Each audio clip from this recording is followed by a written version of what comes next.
11 फरवरी को देश थम सकता है। भारत बंद का बड़ा ऐलान।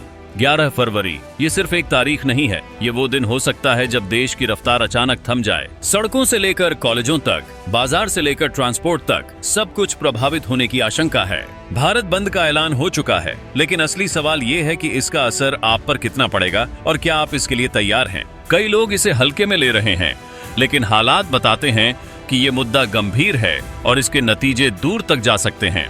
वीडियो के अंत तक बने रहिए, क्योंकि जो बातें अब तक सामने नहीं आई हैं, वही आपकी सोच बदल सकती हैं। 11 फरवरी को भारत बंद का ऐलान अचानक लिया गया फैसला नहीं है, बल्कि इसके पीछे लंबे समय से चल रहा वह असंतोष है जो उच्च शिक्षा व्यवस्था में किए जा रहे बदलावों को लेकर छात्रों, शिक्षकों और सामाजिक संगठनों के बीच बढ़ता जा रहा है। भीम आर्मी और आजाद समाज पार्टी के प्रमुख चंद्रशेखर आजाद रावण का कहना है कि यूजीसी से जुड़े नए कानून और प्रस्तावित नियम देश की शिक्षा प्रणाली की मूल भावना के खिलाफ हैं, क्योंकि इससे विश्वविद्यालयों की स्वायत्तता कमजोर होती है और फैसले कुछ सीमित संस्थाओं तक सिमट कर रह जाते हैं। उनका आरोप है कि पहले विश्वविद्यालय अपने अकादमिक फैसले स्वतंत्र रूप से लेते थे, लेकिन अब नए कानून के तहत पाठ्यक्रम, नियुक्ति प्रक्रिया, शोध और मूल्यांकन जैसे अहम विषयों पर केंद्र का दखल बढ़ाया जा रहा है, जिससे राज्यों की भूमिका धीरे धीरे खत्म होती जा रही है। भीम आर्मी का मानना है कि इससे खास तौर पर सरकारी विश्वविद्यालयों और पिछड़े क्षेत्रों में स्थित संस्थानों पर नकारात्मक असर पड़ेगा, क्योंकि वहां पहले से ही संसाधनों की कमी है और अगर निर्णय लेने की शक्ति भी छीन ली गई तो शिक्षा और कमजोर हो जाएगी। संगठन यह भी कहता है कि नए यूजीसी नियमों से आरक्षण व्यवस्था पर सीधा या परोक्ष प्रभाव पड़ सकता है, क्योंकि शिक्षक भर्ती और प्रमोशन की प्रक्रिया में बदलाव किए जा रहे हैं, जिससे सामाजिक संतुलन बिगड़ने का खतरा है। चंद्रशेखर आजाद रावण ने कई मंचों से यह बात कही है कि शिक्षा केवल डिग्री हासिल करने का माध्यम नहीं है, बल्कि यह सामाजिक न्याय और बराबरी की नींव होती है। और यदि शिक्षा प्रणाली को बाजार के हिसाब से चलाया गया तो गरीब, दलित, आदिवासी और पिछड़े वर्ग के छात्रों के लिए उच्च शिक्षा तक पहुंच और मुश्किल हो जाएगी। भारत बंद के ऐलान के जरिए भीम आर्मी यह संदेश देना चाहती है कि यूजीसी कानून सिर्फ कागजी बदलाव नहीं है, बल्कि इसका सीधा असर आने वाली पीढ़ियों के भविष्य पर पड़ेगा। संगठन का यह भी तर्क है कि नए नियमों में निजीकरण को बढ़ावा देने की सोच छिपी हुई है, जिससे सरकारी संस्थानों की अहमियत कम होगी और शिक्षा महंगी होती चली जाएगी। उनका कहना है कि जब शिक्षा का खर्च बढ़ेगा तो सबसे पहले वही छात्र बाहर होंगे जो आर्थिक रूप से कमजोर हैं, और इससे सामाजिक असमानता और गहरी हो जाएगी। भारत बंद को लेकर यह भी कहा गया है कि यह किसी एक पार्टी या संगठन की लड़ाई नहीं है, बल्कि उन सभी लोगों की आवाज है जो चाहते हैं कि शिक्षा नीति बनाते समय जमीन से जुड़े लोगों की राय ली जाए। भीम आर्मी के अनुसार सरकार ने यूजीसी कानून में बदलाव से पहले न तो व्यापक चर्चा की और न ही छात्रों व शिक्षकों से खुलकर संवाद किया, जिससे नाराजगी और अविश्वास बढ़ा। भारत बंद का उद्देश्य सड़कों पर हंगामा करना नहीं, बल्कि लोकतांत्रिक तरीके से सरकार का ध्यान इस ओर खींचना है कि शिक्षा से जुड़े फैसले बंद कमरों में नहीं लिए जाने चाहिए। चंद्रशेखर आजाद रावण ने यह भी कहा है कि अगर आज यूजीसी कानून पर चुप्पी साध ली गई तो आने वाले समय में शिक्षा पूरी तरह से कुछ चुनिंदा लोगों के नियंत्रण में चली जाएगी। इसी कारण 11 फरवरी को भारत बंद को एक चेतावनी के रूप में देखा जा रहा है, जिसमें सरकार को यह बताया जाएगा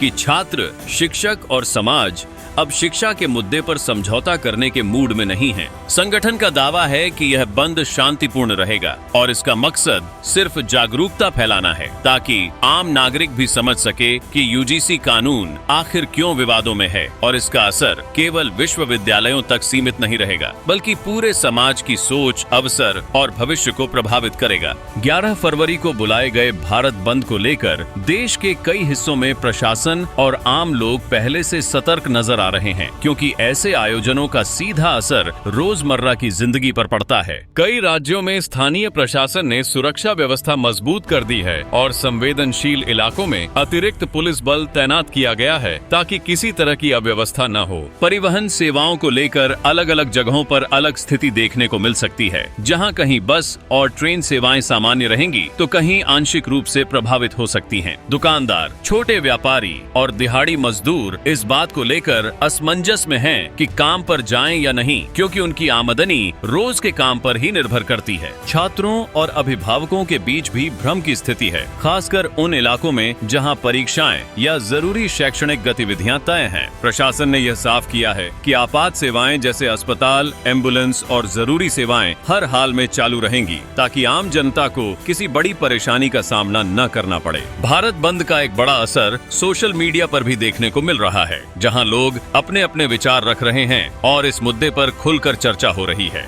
जिससे यह साफ होता है कि मामला केवल सड़कों तक सीमित नहीं है। राजनीतिक स्तर पर भी इस बंद को लेकर हलचल तेज हो गई है, क्योंकि विपक्षी दल इसे सरकार पर दबाव बनाने के मौके के रूप में देख रहे हैं। वहीं सरकार की नजर इस बात पर है कि स्थिति नियंत्रण में रहे और कानून व्यवस्था न बिगड़े। आम नागरिकों के लिए यह दिन सावधानी और समझदारी से बिताने का संदेश दिया जा रहा है, ताकि अफवाहों से बचा जा सके और सही जानकारी पर ही भरोसा किया जाए। अगर भारत बंद बड़े पैमाने पर असर डालता है, तो आने वाले दिनों में इस मुद्दे पर सरकार और संबंधित संगठनों के बीच बातचीत की संभावना भी बढ़ सकती है, जबकि कम असर होने की स्थिति में आंदोलन का स्वरूप आगे और तेज किया जा सकता है। कुल मिलाकर यह भारत बंद सिर्फ एक तारीख तक सीमित नहीं है, बल्कि यह आने वाले समय में शिक्षा और नीतियों को लेकर होने वाली बहसों की दिशा तय कर सकता है, जहां सरकार, संगठन और जनता तीनों की भूमिका अहम रहने वाली है।